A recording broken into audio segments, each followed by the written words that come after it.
आज जो हमारा वीडियो का टॉपिक है वो है अल्ट्रासाउंड इन नॉर्मल प्रेगनेंसी। बहुत से जो पेशेंट्स हैं उनका ये डाउट होता है और उनके मन में ये सवाल होते हैं कि हमें कितने अल्ट्रासाउंड कराने चाहिए। मेरी जो सिस्टर है उसके तो बहुत सारे अल्ट्रासाउंड हुए थे, मेरी जो फ्रेंड है उसके तो 3 अल्ट्रासाउंड हुए थे।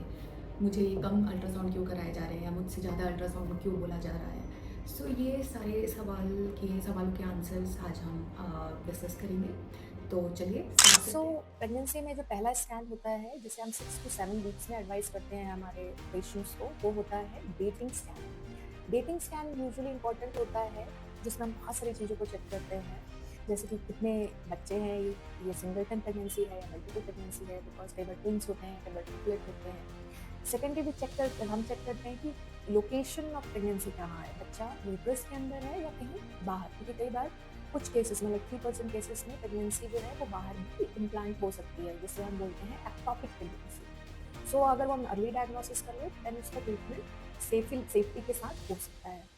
इसके अलावा और क्या चेक किया जाता है अर्ली प्रेगनेंसी में, जो डेटिंग स्कैन जो होती है उसमें हम चेक करते हैं बेबी की एज। जिन लोगों की साइकिल्स इरेगुलर थी, जिनके पीरियड्स का जो वक्त है वो फिक्स नहीं होता है, पीरियड्स आने का, उनके जो डेट होती है वो हम नॉर्मली लास्ट पीरियड से जो डेट कैलकुलेट करते हैं उससे अलग हो सकती है। तो वो एग्जैक्ट बेबी की एज क्या है, उसको देखने के लिए भी हम डेटिंग स्कैन करते हैं। इसके अलावा और कुछ माइनर चेंजेस हैं, सर्विक्स जो होता है बच्चे रहने का, जो माउथ का एरिया होता है, हम उसकी लेंथ वगैरह भी चेक कर सकते हैं, कोई और एबनॉर्मलिटी तो नहीं है। सो ये सारी चीज़ें हम डेटिंग स्कैन के टाइम पर देखते हैं। यूजुअली 7 वीक्स तक अगर कोई नॉर्मल और हेल्दी प्रेगनेंसी है तो कार्डियक एक्टिविटी भी या बेबी की जो हार्ट बीट है वो भी आ जाती है। जो इनिशियल 3 मंथ्स होते हैं उसमें एक सेकंड स्कैन होता है जो कि हम बोलते हैं लेवल 1 स्कैन या एनटी-एनबी स्कैन।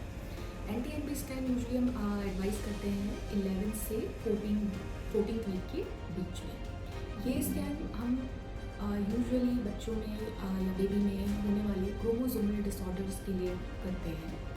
इसमें बेबी की नोज़ की जो बोन होती है उससे चेक किया जाता है कि वो प्रॉपर्ली बनी है कि नहीं, और बेबी की जो नेक के पीछे की स्किन की थिकनेस होती है वो हम यूजुअली मेजर करते हैं। ये दोनों क्राइटेरिया को हम कई बार एक जो ब्लड टेस्ट होता है जिसे हम डबल मार्कर बोलते हैं, उस टेस्ट के साथ एक कंबाइन करके क्यूमुलेटिव रिजल्ट दिया जाता है कि आपका बेबी हाई रिस्क कैटेगरी में आता है या लो रिस्क कैटेगरी में आता है किसी क्रोमोसोमल डिसऑर्डर के कारण। अगर आपका बेबी लो रिस्क कैटेगरी में आता है तो आपको कोई और फर्दर स्कैन की ज़रूरत नहीं होती। लेकिन अगर किसी का बेबी हाई रिस्क कैटेगरी में आता है तो क्योंकि ये एक स्क्रीनिंग टेस्ट होता है, ये कंफर्मेटरी टेस्ट नहीं होता, तो यूजुअली हम ये कंफर्मेटरी टेस्ट के लिए आगे एडवाइस करते हैं। नेक्स्ट जो स्कैन होता है वो हमारा सेकेंड ट्राइमेस्टर में होता है, जिसे हम यूजुअली बोलते हैं कि 18 से 20 वीक्स के बीच या 5 मंथ में करवाएं। ये होता है लेवल 2 स्कैन या एनोमली स्कैन। ये स्कैन बहुत ही इंपॉर्टेंट होता है क्योंकि जैसे जैसे हमारी साइंस में, हमारी टेक्नोलॉजी में एडवांसमेंट हुई है, हम उतने ही अच्छे तरीके से different kind of USG machine से, लाइक 3D यूएसजी मशीन्स होती है, 4D मशीन्स होती हैं, और नॉर्मल जो हम स्कैन करते हैं उसमें भी बहुत सारे बच्चे में हो सकने वाली एनोमलीज को इससे फाइंड आउट करते हैं। इस पर बेबी के एक ऑर्गन को प्रॉपरली चेक किया जाता है, बेबी का जो फेशियल फीचर्स है वो प्रॉपरली बने, बेबी के heart, kidney, abdominal organ. Second trimester के एनॉमली स्कैन के बाद यूजुअली एक नॉर्मल हेल्दी प्रेगनेंसी में जिसमें कोई भी फर्दर कॉम्प्लिकेशन डेवलप नहीं हो रहे हैं, बच्चे की ग्रोथ प्रॉपरली हो रही है, जो कि हम अंदाजे से चेक कर सकते हैं, और सब कुछ सही है, बेबी की पोजीशन भी हमें सब सही लग रही है, तो यूजुअली हम कोई और स्कैन एडवाइस नहीं करते हैं टिल थर्ड ट्राइमेस्टर। प्रोटोकॉल के अलावा जो थर्ड ट्राइमेस्टर का स्कैन जो हमारा होता है वो यूजुअली हम चेक करने के लिए करते हैं कि बच्चे के अराउंड जो पानी है वो कैसा है, बच्चे की पोजीशन क्या है, कि बच्चे की पोजीशन, जब बच्चे की पोजीशन में हेड नीचे की साइड होता है तब नॉर्मल डिलीवरी पॉसिबल होती है। अदरवाइज बच्चा अगर आड़ा हो या ऑब्लिक हो या बच्चे के जो फुट हैं वो नीचे की साइड पे हो, जिसे हम ब्रीच कंडीशन बोलते हैं, इन कंडीशन में नॉर्मल डिलीवरी जो होती है रिस्की होती है, तो हमें ये चेक करना होता है। कई बार अगर बच्चे की ब्लड सप्लाई में हमें कुछ डिस्टर्बेंस लग रही है तो हम वो भी चेक करते हैं कि बच्चे को प्रॉपरली ब्लड का फ्लो जा रहा है कि नहीं, क्योंकि अगर ये इंटरप्टेड है या फिर वो स्लो है तो बच्चे की ग्रोथ अफेक्ट हो सकती है। तो ये सारे स्कैन कस्टमाइज वे में पेशेंट को एडवाइस किए जाते हैं, उनकी नीड के अनुसार, उनकी प्रेगनेंसी कैसी प्रोग्रेस कर रही है उसके अनुसार। इसके बाद के जो स्कैन्स के नंबर हैं एंड रिक्वायरमेंट है वो इंडिविजुअलाइज होता है हर प्रेगनेंसी के रिक्वायरमेंट के हिसाब से। बट इनिशियल जो मैंने आपको 3 स्कैन्स बताए, dating scan, level 1 and level 2, ये सबके लिए ज़रूरी है, क्या बोलना चाहिए, इसका कोई ऑप्शन नहीं है, ये आपको करवाना ही है।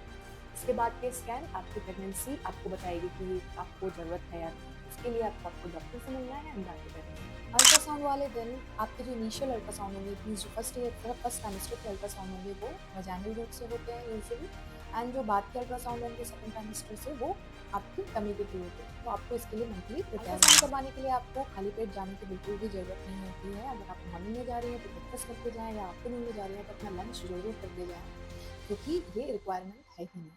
प्रेगनेंसी में जो अल्ट्रासाउंड होते हैं उसके लिए आपको यूरिन को होल्ड करने या पानी बहुत सारा पीने की ज़रूरत नहीं होती है। So that is a good point. Ultrasound usually radiation related injury नहीं कॉज करता, क्योंकि ये एक साउंड वेव है, जो कि आपका जो अल्ट्रासाउंड की जो मशीन होती है, जो उसका ट्रांसमीटर होता है, ये अल्ट्रासाउंड वेव्स को आपकी बेबी तक भेजता है। बेबी की बॉडी की सरफेस से वो वेव टकराकर वापस आती है, जिसे यूएसजी मशीन पिक करती है। सो ये जो है रेडिएशन नहीं है, ये जस्ट साउंड वेव्स हैं जो कि हार्मफुल नहीं होती। हाँ, अगर साउंड वेव बहुत देर तक किया जाए और एक ही जगह पे किया जाए तो 1 घंटे, डेढ़ घंटे में ये कुछ थर्मल इंजरी कॉज कर सकती हैं। लेकिन हमारे जो प्रेगनेंसी के अल्ट्रासाउंड होते हैं वो यूजुअली इतने देर तक किए ही नहीं जाते। सोनोग्राफी अल्ट्रासाउंड की मदद से बेबी का जेंडर जाना जा सकता है, लेकिन हमारे इंडिया में क्योंकि फीमेल फेटिसाइड बहुत कॉमन है, इसे हमारी गवर्नमेंट ने बैन कर दिया है। सो आप अपने रेडियोलॉजिस्ट या गायनेकोलॉजिस्ट से आपके बेबी के जेंडर के बारे में लीगली नहीं पूछ सकते। क्यों नहीं? आज के जो 3D and 4D ultrasound scan है वो बच्चे की जो इमेज होती है वो बहुत ही अच्छे तरीके से डिफाइन करके देते हैं।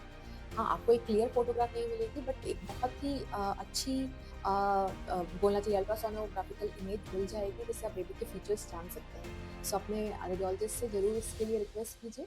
कुछ डॉक्टर इसके लिए एक्स्ट्रा पे या एक्स्ट्रा चार्ज करते हैं, कुछ इसे आपके जो अल्ट्रासाउंड स्कैन की जो फ़ी है उसी में इंक्लूड कर लेते हैं। स्कैन यूजुअली किसी भी तरह का पेन कॉज नहीं करता, बट हाँ, कभी-कभार बेबी की पोजीशन इस तरह की होती है, जैसे कि बेबी बहुत ज़्यादा ऐसे फोल्डेड हो, या फिर उसका बैक या उसकी लिम्स बैक की साइड पे हो, तो हमें देखना डिफिकल्ट हो जाता है। तो हमें प्रोब से बच्चे की पोजीशन कई बार सही करनी पड़ती है, थोड़ा ज़ोर से हमें पुश करना पड़ता है, जो कि यूजुअली पेन तो नहीं कॉज करता, लेकिन थोड़ा बहुत डिस्कम्फर्टिंग हो सकता है। अल्ट्रासाउंड कराने के लिए आपको कोई स्पेसिफिक तैयारी नहीं करनी होती, बस अपने प्रीवियस रिकॉर्ड्स, प्रीवियस अल्ट्रासाउंड जो रिपोर्ट है, या फिर कोई ब्लड रिपोर्ट है, या ऐसी कोई रिपोर्ट है जो आपके डॉक्टर को जानना चाहिए, वो आप ज़रूर रखें।